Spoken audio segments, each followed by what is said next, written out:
Ladies and gentlemen, can I have your attention please? Thank you. It is with great pleasure that I welcome you all to the 21st edition of the Emirates MBD Global Business Series. Your presence is greatly appreciated. We hope this will be an occasion for us all to remember. As you know, this event is regarded as a one-of-a-kind, seeking to inspire entrepreneurs with profound business insights from the most successful visionaries in the region and celebrating the entrepreneurial journey of people at the pinnacle. It is the first session of the year, therefore we wanted to host an icon, one that is not only influential with great insight, but has also demonstrated great leadership and now dubbed as the designer of our smart future. Now, the unmatched success, reach and impact wouldn't have been possible without the consistent support of our partners this evening. Therefore, we'd like to extend a heartfelt gratitude to our title sponsor, Emirates MBD Business Banking, our strategic SME partner, Etisalat, and our sole automotive partner, Alpha Team Motors Toyota, as well as all the other supporting partners for tonight. Now, before we start this exciting session, let me tell you that SBI Group will be hosting the largest entrepreneurship conference of the region. It's called the SME World Summit on the 15th of March 2016 at Atlantis, The Palm, Dubai. It's the perfect platform that brings together renowned industry game changers to enable SMEs to take their business to the next level. Also, the event will host the Disruptive Entrepreneur Awards. They acknowledge the next big thing in business. An initiative to promote the spirit of entrepreneurship and commend business excellence. It's set to draw over 3,000 attendees. The SME World Summit this year will also showcase SME service providers, over 20 talented artists and painters, 2 leading fashion designers, some powerful keynotes, engaging panel discussions, strategic workshops, and also speed networking sessions. If you want to know more, you can head online to smeworld.ae. The world has set its eyes on SME World Summit 2016. It's your turn now. Without further delay, let's kickstart the ceremony. Can I please request Amr Salem, our guest of honour for this evening, to join us up on stage. Thank you. I'd also like to request Mr. Vikas Tapur, the Head of Business Banking Emirates MBD, to also join us up on stage. And also the CEO of SBI Group, Shantanu AP, to please come on stage as well.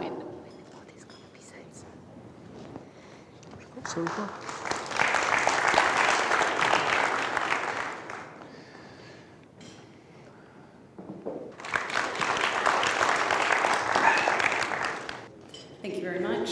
Now, our moderator for this evening is Tariq Qureshi. He's the CEO of Mad Talks and founder of 100% Mad. He's formerly with Dow Jones, also the publisher and CEO of the Sunday Times and the Times, more recently though, Bloomberg Media. Please welcome Tariq up on stage. Thank you. Now, before Tariq gets started, we will be live tweeting the highlights of this session using the hashtag GBS_insights. I'd like to request that you use that same hashtag and share with us what you've learned tonight on Twitter and Facebook. Thank you. Thank you, Anna. Good evening, ladies and gentlemen. Welcome.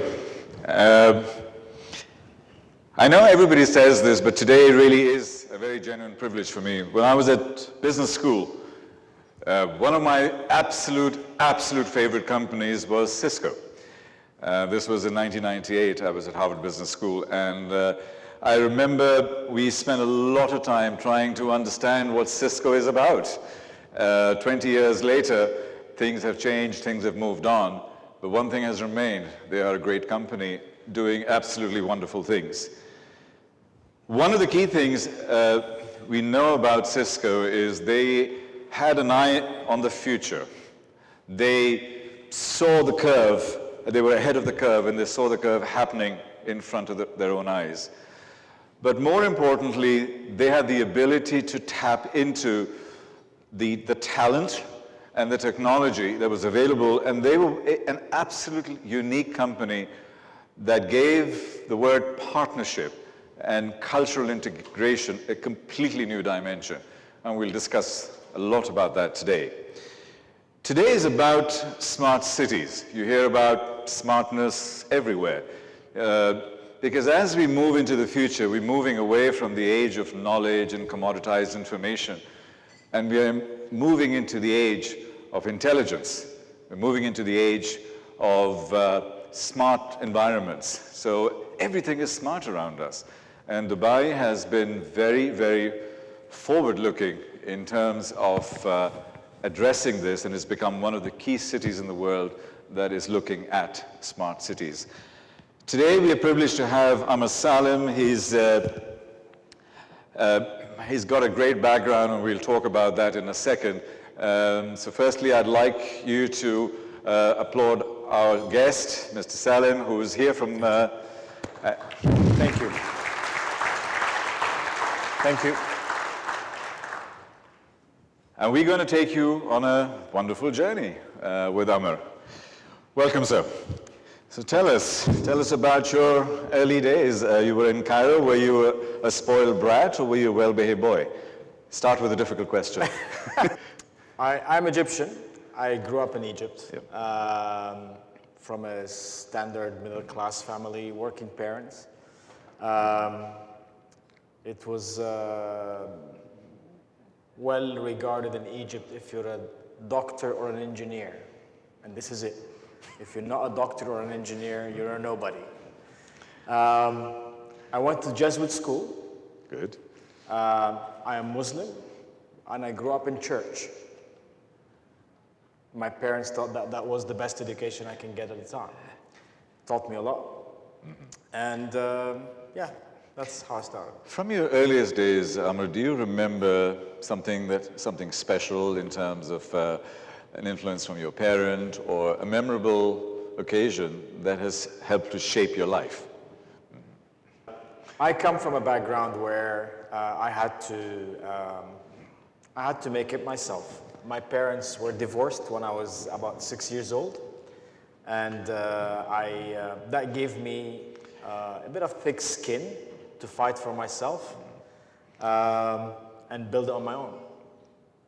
And obviously that was an important occasion in your life, sadly so, but it made you resilient and strong for today.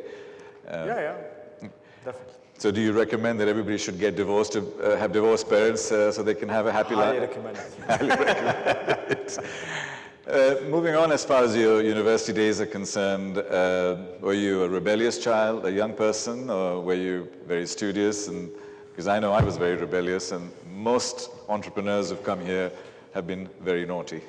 Were you? Well, as I told you, I was either you're an engineer or a doctor, so I chose the engineer because it was less years of studying. Okay. And I was a good student, so I managed to get into engineering school.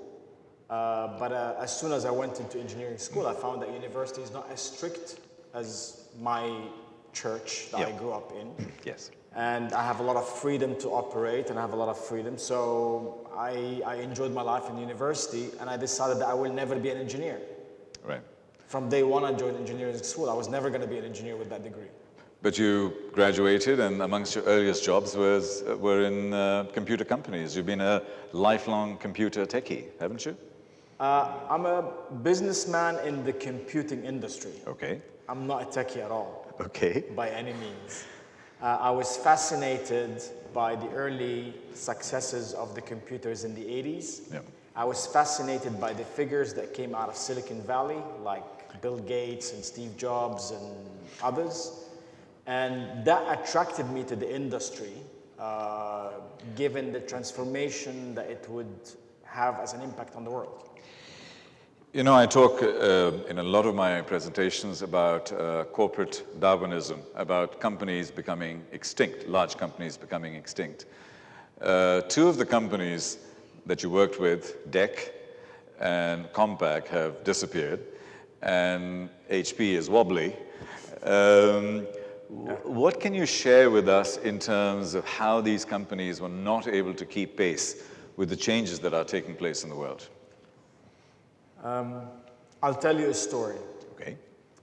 In 1980, late 80s, second half of the 80s, a company was offered for Ken Olsen at the time, who was the CEO of Digital Equipment Corporation, DEC. DEC was the largest company in the ICT world with IBM on par. Yeah. And that company was offered for Ken for $25 million, and they did something different from computing. And he said no. You know what this company is? No, actually I don't. Cisco. Cisco, I was going to say, yes. I was thinking of Microsoft. $25 million in late 80s. Right. Cisco went public in 1990 for $284 million, and in 2000 was the most valuable company in the world at $500+ billion. You know how much Google is today? Yeah. 470. Cisco in 2000 was 500 billion. And he didn't buy it at $25 million. What I'm trying to say is sometimes we're too big to fail. Yeah. How can a small company come up with a better idea than my 10,000 engineers? That's just not possible. Yeah.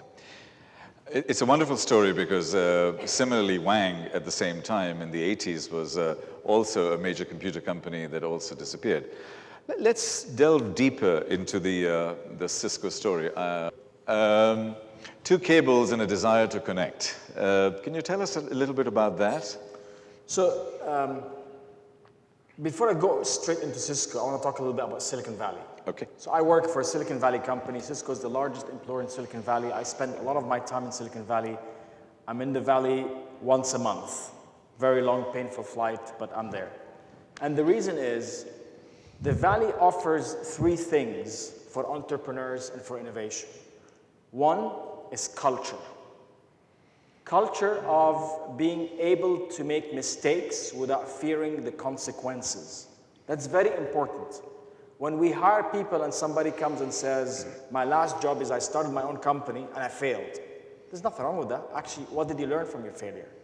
In this part of the world, we take a gun and we shoot them.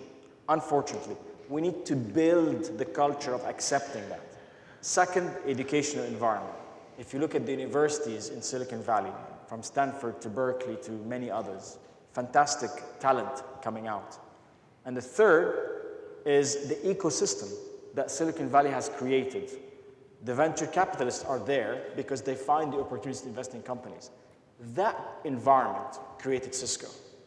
And the story of Cisco is two scientists in 1984 in Stanford University wanted to communicate with each other across campus. That was it. And they could not communicate through their computers, so they had to come up with something. And they created what they called a router, which connects network A from campus A to network B in campus B. And as I said, in 1990, $284 million IPO in 6 years. So even Cisco, big, huge, humongous Cisco, started with as an SME, which all of you are. What did they learn from that early days, and how were they able to build and scale that? Because a lot of people here, almost every time they ask, how do we scale a company? We can get a good idea, okay, there's a router and two people connect, but what do I do then? Scaling is everybody looks for opportunities for how to scale. And I want to look at it in two different ways. I am lucky enough to be an entrepreneur inside a big corporation like Cisco, with the brand, with the salary, with the backup of the balance sheet and all of that. I'm a disruptive. I try to do new things for the company to fuel growth. So I have my own scalability challenges, which I deal with. But from an entrepreneurship perspective, if I may talk about my opinion, the number one for me is be bold. And that doesn't mean delusional or any, be bold in what you are trying to achieve. A lot of people will say, this doesn't work, or this is a single product only, or who needs this, right? How many people in the world will ever need a computer? That was said in 1969. How many people in the world will need a computer, right? Today, everything runs on a computer. So, bold is a necessity, in my opinion, for scale. Build it with scale in mind from day one. Build it like the big boys from day one. Don't build it like a mom and pop shop and then ask for scale later. They won't come. It will be always a mom and pop shop. I find it very important to have the customer right at the middle of everything that happens inside any business. Customer right at the center. Any process in the company, any person that works in a company needs to understand that the customer is the center of every attention we have. Last but not least for me is talent. Surround yourself by amazing people. You and I spoke about this before. Yes. Talent is not skill. Talent is attitude. People that are hungry, people that are disciplined, people that have ambition, people that want to do things, people that are amazing. Not the best programmer or the best, that is not enough. Skills you can teach, attitude you cannot teach, and you can't change. My experience with Cisco is slightly, I wouldn't say different, but in addition to all of the things that you're saying, is that in the late 90s, when I was at business school in the early 2000s, Cisco was the company that effectively bought your companies. In other words, they were just accumulating research by literally buying companies after companies. So it became like a VC, but as a corporation rather than as a bank. And then they were integrating